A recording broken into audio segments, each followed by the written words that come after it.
Hi, it's Chris from Welhams Diesel Injection Company. We're down at the Three Counties Showground at the Tractor Fest. Obviously come down and see us. We've got the stand here with pumps and injectors. We have lots of customers out there, as you can see over the shoulder.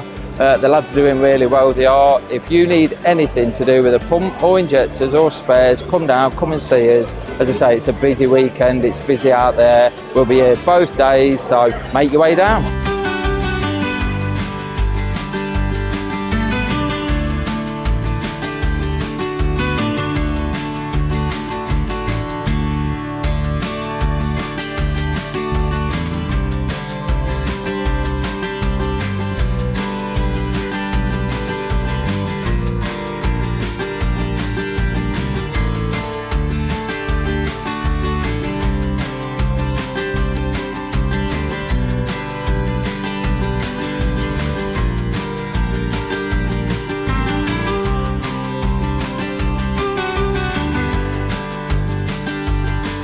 This morning's been really busy, it has, and that obviously the auction's taking place at the moment in time, so we expect a lot more people to come up through the day we do, but at the moment in time the weather's all good, so yeah, it's all looking good.